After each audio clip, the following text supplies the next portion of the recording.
Hi everyone, it's Debbie from Dare to Date, and I want to talk to you about something a little bit different today to what I normally talk about. What I'm going to talk about is for couples and for singles. Now I'm talking at the NIFNEX Festival of Learning next Tuesday of how to keep your relationship spicy. Now, no one ever teaches us how to have a relationship, and as a dating and relationship expert, I deal with a lot of singles who've come out of failed marriage. Some have left their marriage, others have been left and been abandoned or been cheated on. And the reality, if people are either side of the fence, is it really is quite tough, okay? That people are left with a lot of baggage, a lot of heartache and a lot of pain. And they also end up with a lot of fear that what's happened to them in the past will happen again. So what I want to say is sometimes we think that it's easier to leave a relationship, but for anyone that is going through a hard time in a relationship, I would say that the grass isn't always greener on the other side. The grass is literally greener when you water it. And in this workshop, I'm going to give you some tips and tricks of how to keep your relationship spicy and alive. And look, it's a lot cheaper than going through separation, which is tough for a lot of people. But it's not just for those that are in relationships, it's for those single people, because if you're going to go back into a relationship, if you've done what you've done in the past, you know, if we do what we've always done, we're going to get what we've always got. So doing things a little bit different the second time around will get you a different result. And like I said, that no one teaches us this stuff.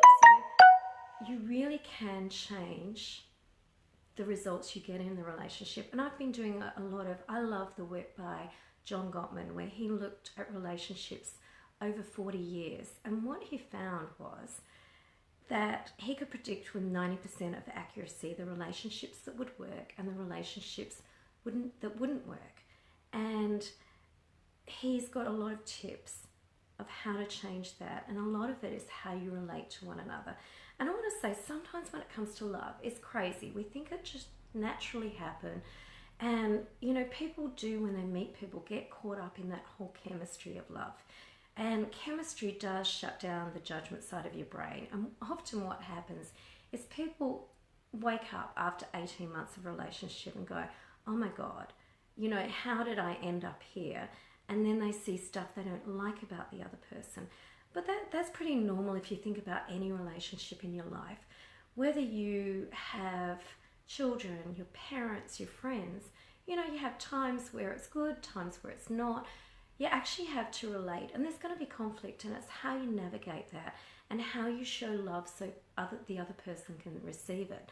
So look, if you're not doing anything next Tuesday, I really recommend you come along to the workshop, because I'm going to give you some really cool tricks that if you're in a relationship, it's much cheaper than going down the divorce rate.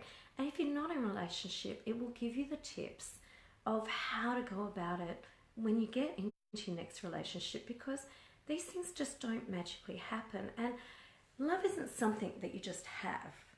Love is an action, it's a doing word, it's something that you do.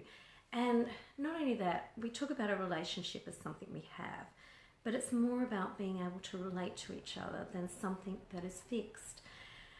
So anyway, it's next Tuesday, the 20th of November, and the tickets are only $25, so it's pretty affordable. The other thing I want to quickly talk about before I go is I've got speed dating coming up this Thursday, where I've got places for girls and guys, and it's 35 to 45. Next Thursday is 45 to 55, fully sold out for women, a few spots left for guys. And the thing that I'm also excited about, I've got a workshop with 2 guys presenting to let girls know what guys really think. And as men and women, we really talk a different language, and we misunderstand each other a lot, especially when it comes to the dating space. So any women out there, it's probably the best it's the best money you can spend. Anyway, that's it from me. I hope you enjoy the rest of your day. Thanks. Bye.